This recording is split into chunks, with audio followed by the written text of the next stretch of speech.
BA third year home science students and MA MSc third semester food and nutrition students। हम लोग nutritional requirement for a pregnant women के बारे में पढ़ रहे थे और कई न्यूट्रिएंट्स के बारे में इसके पहले भी हम लोग पढ़ चुके हैं। आज जो डिस्कस होगा क्लास में वो है सोडियम, आयोडीन एंड जिंक। ये बहुत ही इम्पॉर्टेंट मिनरल्स हैं जिनके बारे में हमें पढ़ना है कि सोडियम, आयोडीन और जिंक की requirement for a pregnant women. तो सबसे पहले हम जानते हैं सोडियम के बारे में। सोडियम यानी नमक। Normal adult women's requirement of sodium should be maintain to prevent any defective disorders and deficiency. एक नॉर्मल एडल्ट वुमेन को सोडियम की आवश्यकता इसलिए होती है या सोडियम हमारे शरीर में बहुत सारे जो डिफेक्टिव डिसऑर्डर्स हैं और कमियां हैं उनको पूरा करता है। यानी सोडियम हम सब के लिए अत्यंत आवश्यक है, लेकिन एक लिमिट में इसकी आवश्यकता होती है। गर्भावस्था के दौरान सोडियम की रिक्वायरमेंट बहुत मायने रखती है, क्योंकि जो प्रेगनेंसी के दौरान होता क्या है कि हमारे एक्स्ट्रा सेलुलर फ्लूइड मतलब सेल्स के अंदर जो फ्लूइड होता है और एक सेल्स के जो बाहर होता है, इसे हम कहते हैं इंट्रा सेलुलर फ्लूइड और एक्स्ट्रा सेलुलर फ्लूइड। यानी जब सेल्स के अंदर फ्लूइड जो है वो प्रेगनेंसी के दौरान बहुत ज़्यादा मात्रा में बढ़ जाता है और जिसके कारण ये करीब 80% सेल में इंक्रीज़ करता है, जिसकी वजह से बॉडी में सोडियम का जो बैलेंस है वो गड़बड़ हो जाता है। Restriction in the diet can cause a severe hormonal and biochemical change। तो इस सब की वजह से क्या होता है कि गर्भवती महिला के शरीर में जल का जमाव होने लगता है। जल का जमाव यानी ओडिमा हो जाता है और या फिर वो हाइपरटेंसिव रहती है। यानी सोडियम की जब मात्रा अधिक हो जाती है सेल में, फ्लूइड में इसका परसेंटेज बढ़ जाता है तो माँ के शरीर में जल का जमाव होने लगता है, जिस कंडीशन को हम ओडिमा कहते हैं। और डाइट में इसका जब रेस्ट्रिक्शन कर दिया जाता है, रेस्ट्रिक्शन मतलब रोक दिया जाता है, तो ये भी थोड़ा गड़बड़ है। इसके कारण severe hormonal and biochemical changes body में होने लगते हैं। When blood sodium levels drop, यानी जब ब्लड में सोडियम का जो परसेंटेज है वो कम होने लगता है तो क्या होता है, kidney produces the hormone renin. Kidney ऐसी कंडीशन में रेनिन हार्मोन को प्रोड्यूस करती है, as a result of which the sodium that is needed for the use by the body is retained.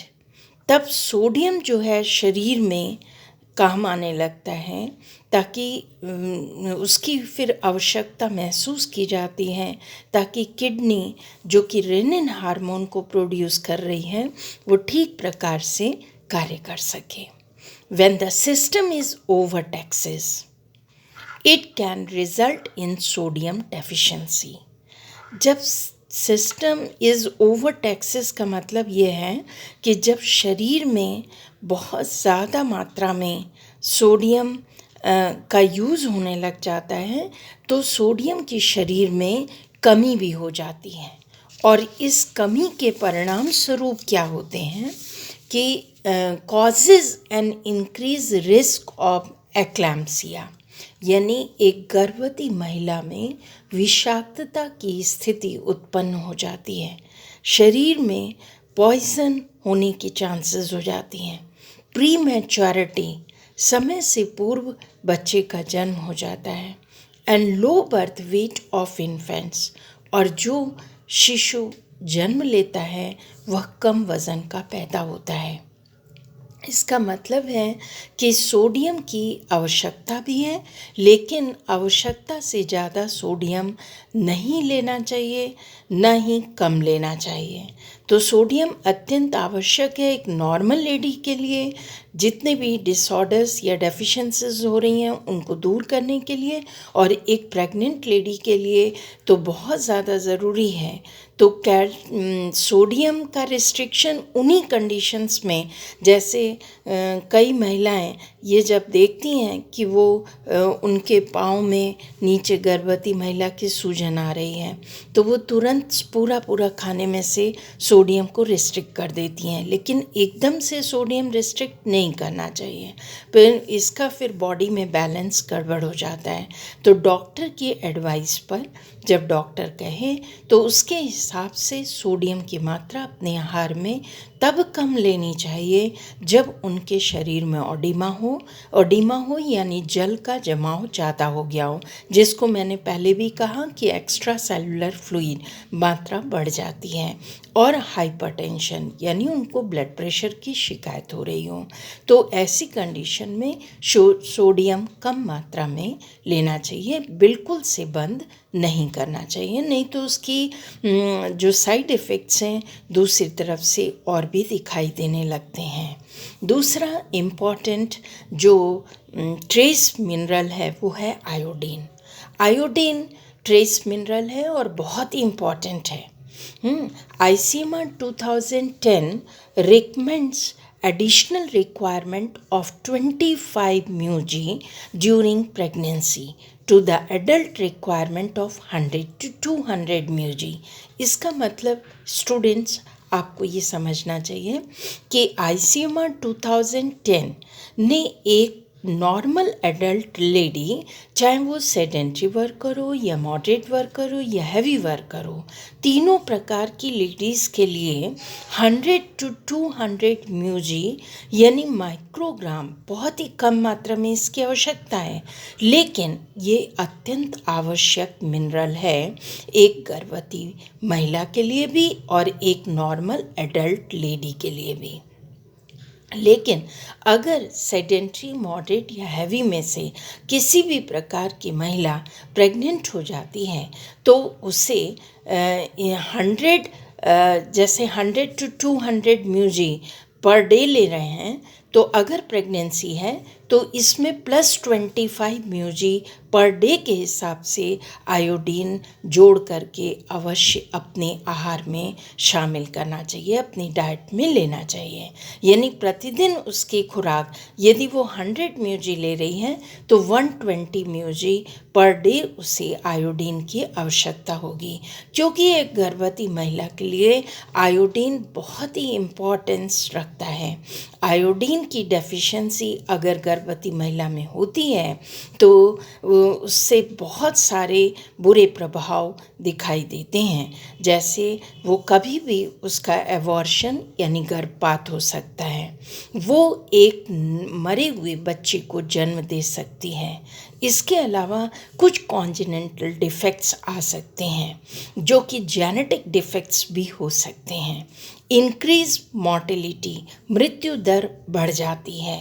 Cretinism मतलब होता है बौनापन, एंड साइकोमोटर डिफेक्ट्स, और साइकोमोटर डिफेक्ट्स यानी मानसिक और जो शारीरिक डिफेक्ट्स हैं वो बच्चे के अंदर, पैदा हुए बच्चे में दिखाई देते हैं, यानी वो शारीरिक और मानसिक रूप से विकलांग बच्चा भी पैदा हो सकता है।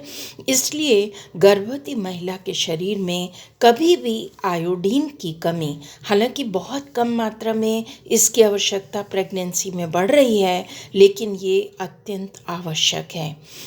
इसलिए माँ को अपने आहार में आयोडीन ज़रूर शामिल करना चाहिए।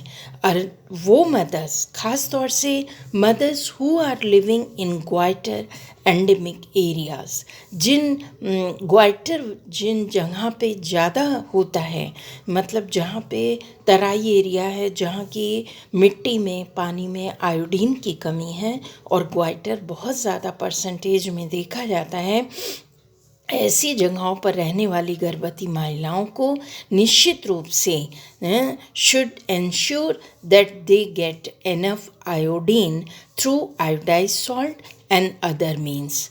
मतलब कहने का ये है कि अगर ग्वाइटर प्रभावित क्षेत्रों से गर्भवती महिलाएं हैं तो निश्चित रूप से उन्हें अपने आहार में आयोडाइज सॉल्ट को यूज़ करना चाहिए।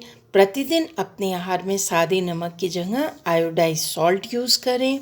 और जो अदर चीज़ें हैं जैसे सी फूड्स हैं उसमें बहुत ज़्यादा मात्रा में आयोडीन पाया जाता है। सी फूड्स का मतलब है कि जो समुद्र में पाई जाने वाली चीज़ें, मछली वगैरह हैं, लेकिन हमारे जो वेजिटेरियन डाइट्स हैं उनमें ग्रीन लीफी वेजिटेबल्स में पाया जाता है, लहसुन में बहुत अच्छी मात्रा में पाया जाता है। तो इनका सेवन हमें अपने जो इंडियन फूड्स हैं उनके माध्यम से भी करना चाहिए। लेकिन ये सॉल्ट में इसलिए मिलाया गया है, आयोडाइज सॉल्ट इसलिए बनाया गया है क्योंकि सॉल्ट तो हम सब खाते हैं, बिना सॉल्ट के तो हमारा भोजन तैयार नहीं होता। तो इसी बहाने हमारे शरीर में जो आयोडीन की इतनी मात्रा जानी है वो पूरी तरह से प्राप्त हो जाए। तो नेक्स्ट जो न्यूट्रिएंट है वो है जिंक। जिंक बहुत ही इम्पॉर्टेंट और ट्रेस एलिमेंट है।